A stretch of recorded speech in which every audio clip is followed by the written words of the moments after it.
broadcasting and streaming live all across America. This is Home Talk USA with Michael King, where we will discuss topics pertaining to your home with industry-leading experts. Michael King is a licensed general contractor with more than 30 years of experience in home improvements and the author of Contracting with the King. Join us this hour for our segment Invent America with your co-host, the Inventor lady, Rita Crompton. Discover what's next in the home improvement industry and explore new products and innovations. Or if you have that next great big idea, learn what it takes to bring your invention to the world. As Michael King and Rita Crompton talk to America's inventors and innovators. Remember, the America of tomorrow is being invented today. We invite you to visit us at HometalkUSA.com, one of the best resources for home improvement information around today. Your best life begins with your best home, and there's no place like Home Talk. That's HometalkUSA.com. And now, we proudly present Invent America from the #1 home improvement radio program in the country, Home Talk USA, with your host, the Cajun contractor, Michael King, and his co-host, the Inventor lady, Rita Crompton. Yeah, hey, welcome back. This is Home Talk USA right here on the Home Improvement Broadcasting Network, King's Broadcasting.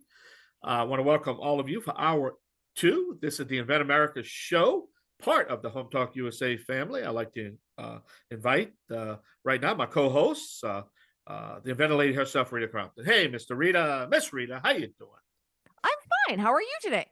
Hanging in. I definitely want to thank you. A lot of our audience is now tuning in. They heard you at the top of Hour 1 on the Home Talk USA show, and but hey, it's your time to shine with your guests and your topics. I know, Rita, we talked about this in the past, but why has some products just sell better than others? Well, one of the things that we've learned, nobody put pandemic in their 2020 business plan. It was awful. And a lot of people who are working on new products when the time hit, a lot of places tried to go to virtual trade shows. It didn't work. We need the face-to-face contact. And I think a lot of inventors, they assume that by the time they get to the marketing part of it, they're broke. It costs so much to manufacture these days. And what we try to do is help them get to Are you available in another that contact, 10 that minutes? face-to-face. I'm finishing up recording my weekly show. Inventors, when they're going to the shows, can get face-to-face contact, eye to eye. People can see the product. They can test the product. They can hold the product. And that is still what gets consumers to take out their wallet. And it doesn't matter if it's the consumer themselves there or a buyer for a store. The buyers know. They know what their customers are looking at. They know what they're going to pay for something. Well, when I get an inventor that says, oh, I'm going to charge $50 for this, and it's a $24.99 retail product, inventors need to hear that. And the only way they believe it is when somebody else is telling them face to face. And so that's what we've learned. I want to make a point too. It's not necessarily that the product is better sometimes. Yeah. Sometimes that has nothing to do with it. It's just the way it was marketed, the way, like you say, the way the story was told, how they're marketing it. There's a lot of time, we watch commercials, listening to commercials on radio, watching it on television, that we know there's other products better than what's being presented. But for whatever reason, the other side is not presenting their story. So people are only going to go what they feel comfortable with, what they know about. Right. What they know about that product. Well, and the gentleman that called me because he heard me on the radio. And so he sent me his information and he goes, so I want your feedback. So I told him some of the things about the industry that he was in, and I said, these are not deal killers, but you need to know now before you go out the door so you can answer the questions. You're expecting the question. It doesn't catch you off guard. And I said, change your name. And he goes, you don't like the name? I said, that has nothing to do with it. Nobody is going to Google that to find you. Nobody is going to register that with your product. And so even if you're standing and you say, oh, this is what it is, they're going to go, really? I don't see it. Yeah. So change the name. And, this is what you need to be able to get out there and understand the realities of your industry. And every industry has got what we call barriers to entry. Yeah. And you need to know those if the inventor knows those sooner rather than later. They can deal with them better. They're not surprised. It doesn't put them out of business. And this guy just laughed and he goes, yeah, he goes, I can see why that name is not going to work. And this is where we're going with it. Well, this leads into my comment. What you were saying, I'm going to use the Ray Kroc story with McDonald's in the movie. They asked the McDonald brothers asked Ray Kroc at the end of the movie why he could have just stole it without them, which he did steal it, but he did pay for it. Everybody thinks that Ray Kroc is the founder of McDonald's. It's the McDonald brothers. But they asked him at the end of the story, you could have stolen it a long time ago. Why didn't you steal it? He said, I want to tell you why. I just wanted the name. Yeah. I paid $3 million to you because of your name. I just wanted the name. I could have stole what you were doing because you let the fox into the hen house. And if you know Ray Kroc, he was the fox. He wasn't the hen. And it's amazing, the story itself. But I wanted to make that as an example of what you're talking about, that it went on with a young corporation, McDonald's, who was just a little franchises, but it was the name that really sparked the advancement of McDonald hamburgers. So the name can be everything. They didn't have the best hamburgers. Okay, I can tell you that today. They don't have the best hamburgers. Okay, I'm sorry. I don't think they have the best hamburgers. I can tell you what I like. And being a chef, I can tell you who's got the best hamburgers. But they'd have to pay me for it. I'm not gonna put it out there. But I love eating at McDonald's because I like some of the stuff they're doing. But at the end of the day, they don't have the best hamburgers. We all know that. Yes, we do. Yeah, it sits on a big bun with a little piece of patty, but it is what it is. Oh, I can see now me getting a nasty letter, but I don't care anymore. All right. But Rita, what's going on, man? Tell us about our guests. Who we have? Well, we've got some inventors now that have product. Derry is our next guest, and he's got one that's licensed, and he's got a couple more that are in the same ballpark, and really just working to get some stuff out there. But he understands the value of face-to-face. He's gone to see potential licensees. He's gone to the trade show. He's going to go with us in March, and so being able to shake the hands, see the people, that's really critical. And so those are some of we've got another guest doing the same thing, understanding how important it is to really do the face-to-face. And Lee was with us last year. He's going to be my next guest.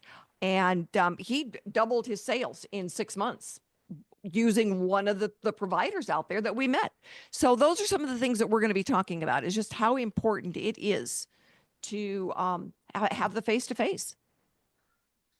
Yeah, I tell you, I love talking to these young developers, and they just got all great stories, to share with us. You know what I mean? Well, our industry expert is Patty Duffy. She was out there with us last year. She worked the show. She's part of the staff that I take with us, and this is what she does professionally, is work these shows. And it was wonderful because one of the guys that had a product there, and she goes, I didn't see too many people here for this product, but I just went to that industry show 2 weeks ago. So here's all the contacts I made at that show for this inventor. So having people out there like that work these shows professionally, they may know other folks that went to other shows, but it doesn't necessarily mean they're not going to give us those leads. And so Patty and crew out there are just wonderful to work with. Rita, we got ASD Market Week coming up in 2 or 3 months, right? Yes, we do. Yeah. In March. So we're 4 months. We've got 4 months. Don't scare me. That 2-month thing makes me nervous. So we've got 4 months to get it all pulled together. We've got folks signing up now, picking their spots. So if you know any inventors out there who are looking to show off, they've got product. It doesn't have to be right now that they've got products. Sometimes they're just beginning and they've got prototypes. Others have inventory and they've been doing it for a few years. We're there to help and we're there to show off. All right. Well, Rita, I'll tell you, we're going to have to take a short break. We're going to pay some bills here. And when we come back, we're going to have Daryl Griffin on the show. But don't forget, Home Talk USA, check out everything on the website. You can click the Invent America show And then we're going to have Greg Owens with Made in America at the top of our third hour. So we got a lot of information and education out there. So just go to hometalkusa.com. We are streaming live on the World Wide Web, 24/7, 365. You can check out our weekly podcast, which is also broadcast on our website. And you can click the Invent America show and the Made in America show off our website, or you go directly there. It don't really matter how you get there. Right, Rita, as long as you get there, right? That's right. That's right. And you know what? You have a question, you call me, because I do answer my phone even on the weekend. Yeah, that's right. So let's take a short break right here on Home Talk USA radio program, Invent America show, Miss Rita Crompton. Don't forget, top of the next hour, we're going to have Greg Owens with Made in America. Yahee! Me and Rita will be right back.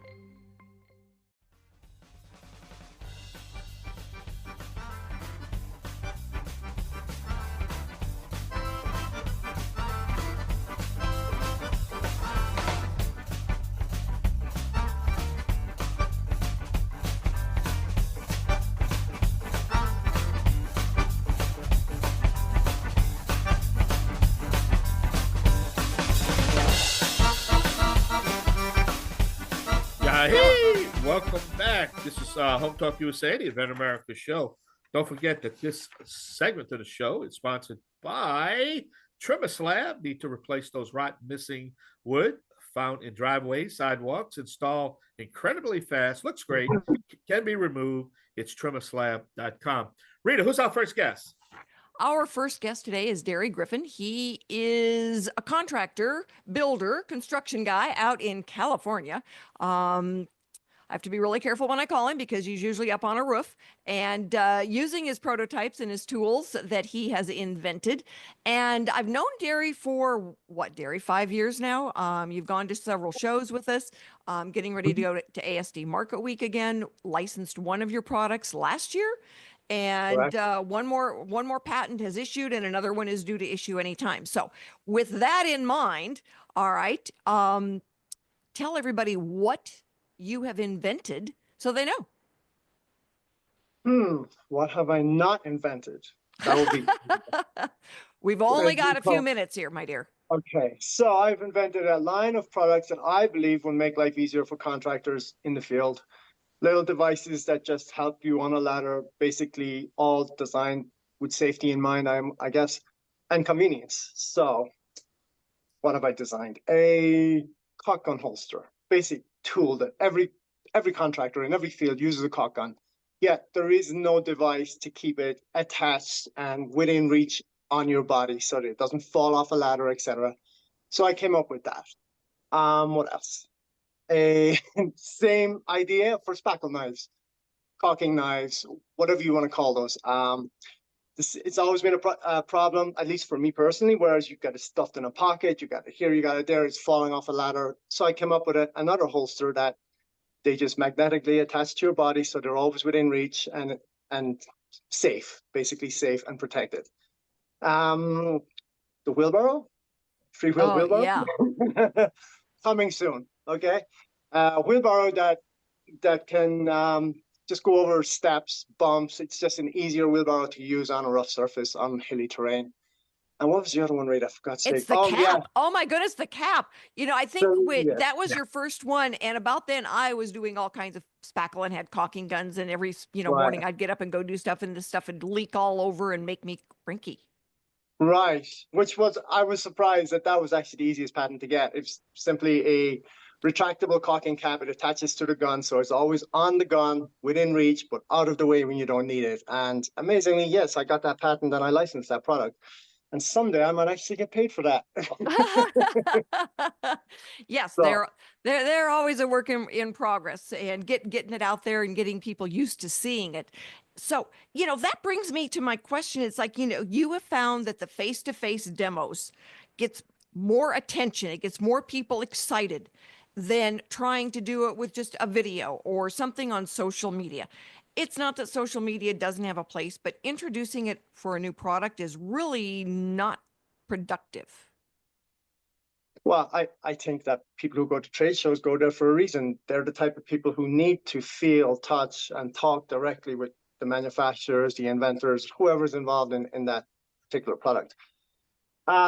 Obviously, there is a huge market online now for products. People buy all kinds of things online, and I personally get a lot of response just from industrial videos that I've done on products, people requesting the product. And that's the irony of it all. I get a lot of requests, but I am not manufacturing, because to get something manufactured is so expensive, it's so difficult. You need to have a groundswell of actual interest for manufacturers to even have a conversation with you in the first place. So that's very difficult. And you would think in this day and age, 2024, that these problems would have been solved, but apparently not. So that's up to us, right, Rita? We're going to solve this problem. That's right. That's right. It's getting out there and looking folks in the eye. And I think a lot of it at the ASD Market Week is there's a lot of buyers there, and they want to see what it is. They want to, when there's so many times when what is shown online is not necessary, it doesn't work well. It might break real easy. I've had guys say it's, well, I've learned to ask, is that a rendering, or is that really a functioning prototype? And they go, well, it's a rendering. And I asked somebody if it was a rendering, and they go, what is that? And I said, it's a picture that moves. Well, you can do renderings of life on Mars. It doesn't mean that there is life on Mars. You can do renderings of me swinging from that tree out there, and I'm not going to be doing that. So, when we look at functioning prototypes, how tough is it? Is it going to do? Your prototypes are excellent. They are in full service. And I think that, companies that are looking at the potential of licensing, that's what they want to know. They want to know, is the intellectual property good, and does the product work? And can we make it at a price the consumer will pay? I assume. So what's next for you, my dear? Next is, I'm going to go to that show in Vegas with you in March, I believe, right? Yep. And who knows what the winds are going to blow. I have no idea. I just keep going and keep hitting my head off the wall, and eventually something is going to break, be it my head or the wall, but that's the game, right? It's a game of patience. Right. That's right. We are going with guns blazing. The cool new thing this year is that our VP of marketing, the VP of buyer relations, she's going to be on the show next week and talk specifically about this show. But it's really cool because she talks to the buyers before the show starts. So she will talk to then different buyers for different companies that would buy tools and show them the products online and invite them to come and see us after the show opens, which is huge. We've never had that before. We've never had a group like ASD Market Week to really help all of our inventors. And we're the only innovative section there, which again is really cool. So we're the only new products. We are the only ones that have, a Stephanie out there working for us ahead of time. Okay, no pressure. Cool. Love it. So we're looking forward to it. And I am going to be taking a break here so that we can go and pay some bills. But I want to let everyone know that we are going to a huge trade show, ASD Market Week. We're going to be talking about it next week. But if you know anybody out there that is an American inventor, they've got a product maybe in the marketplace or trying to get into the marketplace, and they would like to join us, have them call me. I do answer my phone even on the weekend, and my phone number is everywhere. If you Google Inventor Lady or invent-america.com, guess what? We're going to come up, and we're going to come up first. So we are really easy to find. If you've got any questions, shoot them over to me. We are doing Inventor Roundtable meetings. They are free. If you've got a product and you want to be on the radio, guess what? It's free. So anybody who's got a product, they want to talk about it, get a little bit of free advertising, which reminds me, Aaron Innovations is the website. So if you want to see Derry's products, Aaron Innovations, and we will have that link on our website as well. So stick with us, America. We are going to be right back with Leland Black, the inventor of Eco Dripper.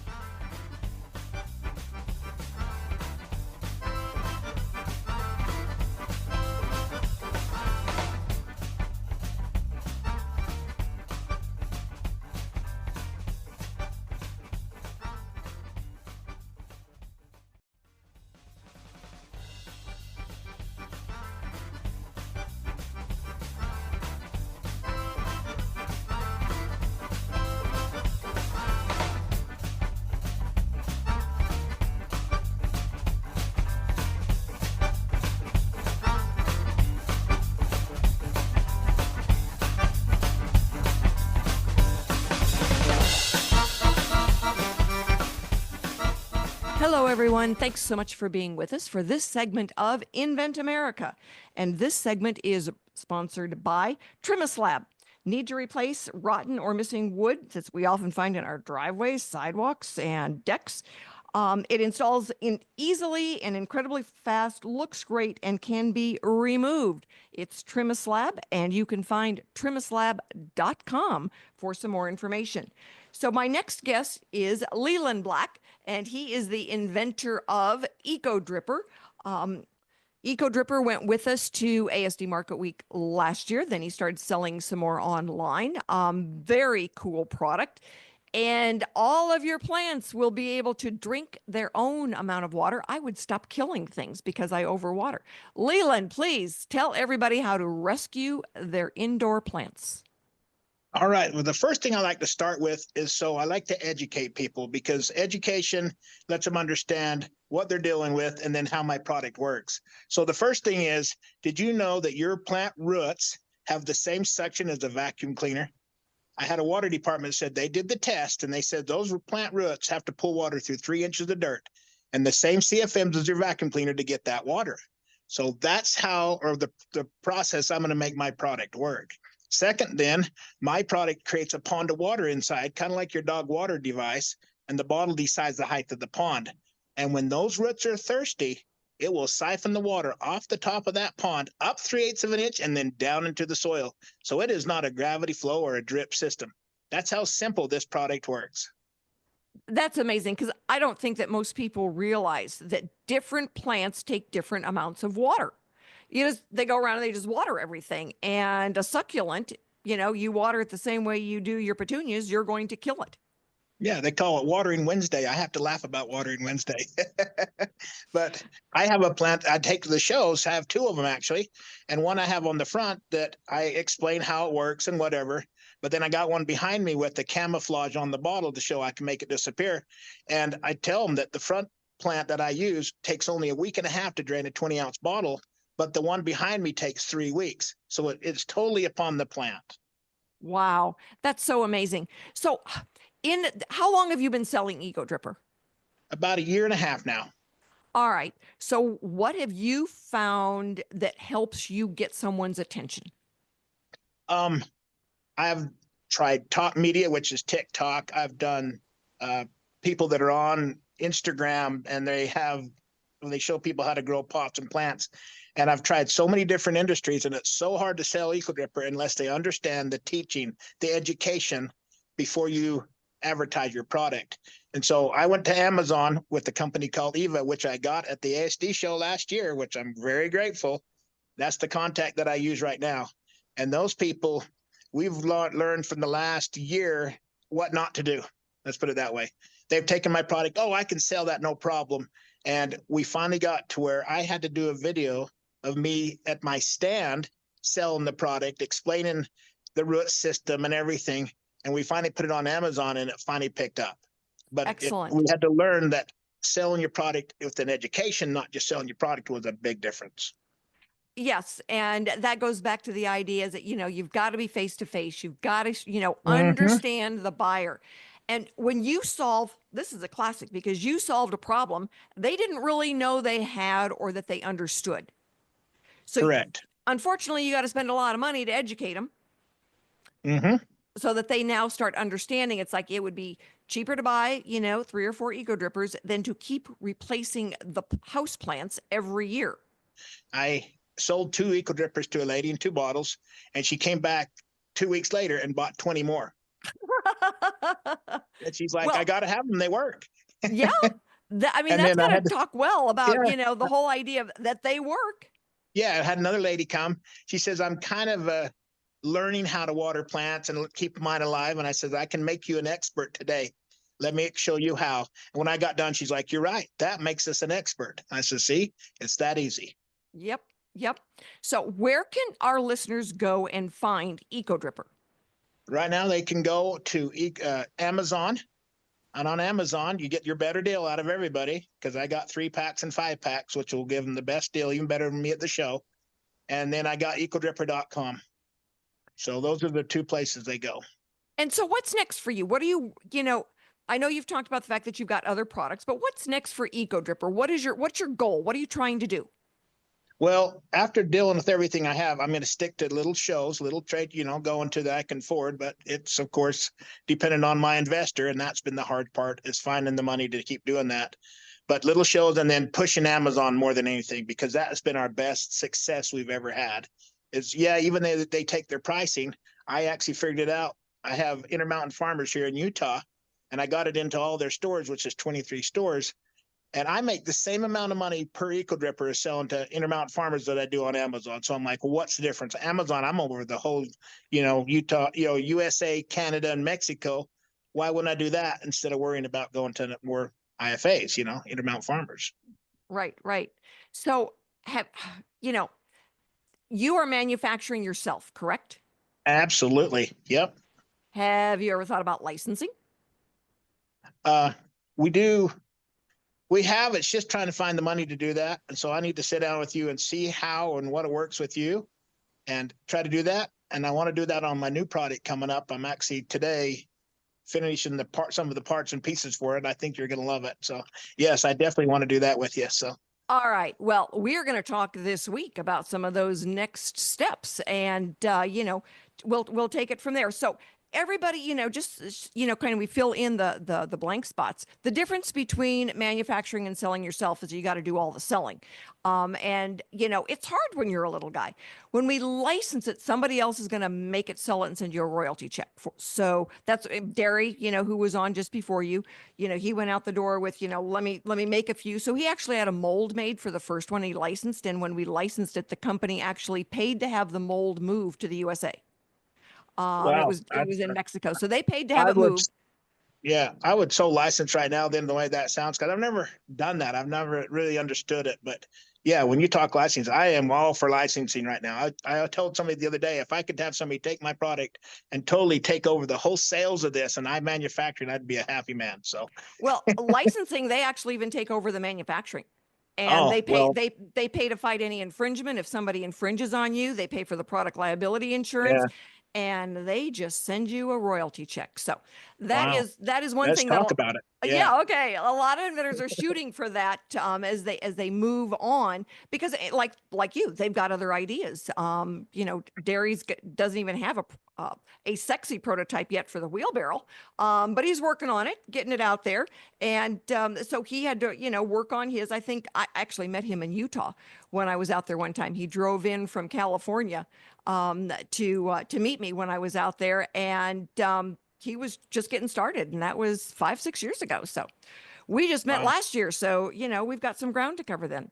And so anyway, we will talk about the difference between licensing and, being that growing company when you grow internally. Startups, we don't really care for startups when you've taken other people's money, because they get kind of cranky when you don't sell fast enough.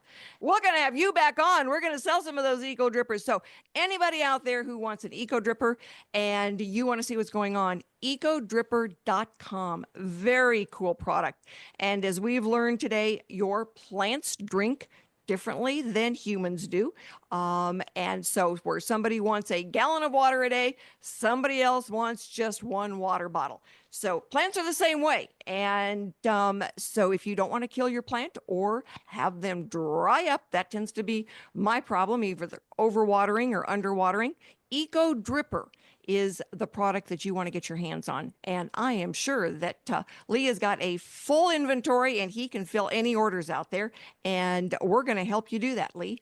Thank you so much for being on today. I appreciate it. And all of you listeners out there, we are going to be right back with our industry expert. And we are going to talk more about how do you get products out there and where we're going to be going in March. So stick with us, everybody. We will be right back after we go and pay a few bills.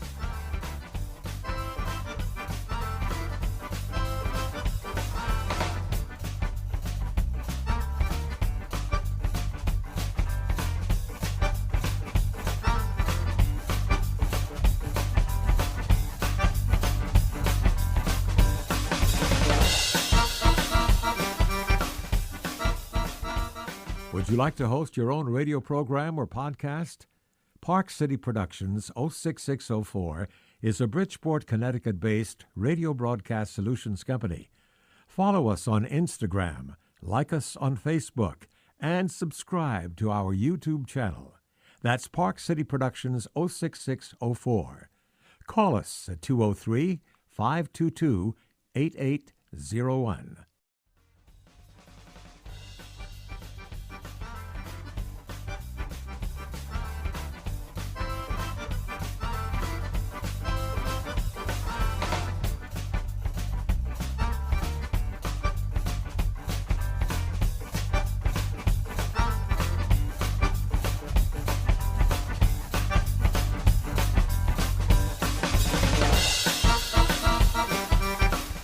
Hi, everybody. Thanks so much for being with us this afternoon.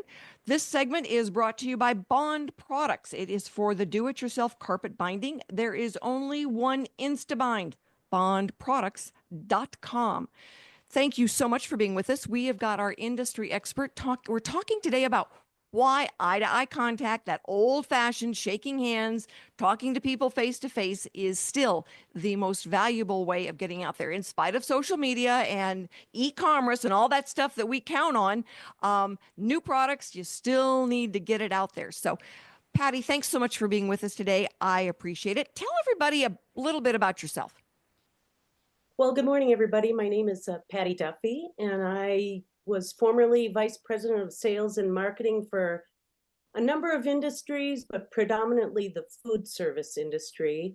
And having spent about 30 years in various roles there, I then started my own marketing and sales consulting business, which included a lot of events, a lot of trade shows. In fact, I was just doing a quick add up of the number of different trade shows that I have worked in one capacity or another, and it's about 75 different trade shows over the past 44 years or so. You know, I always tell people there is a professional trade show for every industry. I have been to the National Asphalt Show. It wasn't very big, but it was very productive.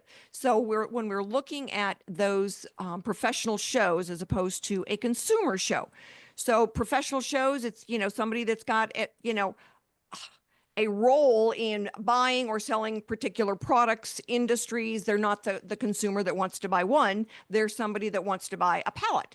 And, so we're looking at wholesale pricing versus the retail pricing. And, there's a lot of shows that are out there. They're just consumer shows. There are a lot for, local folks. Normally we are looking for professional shows, but ASD Market Week is this odd combination of both.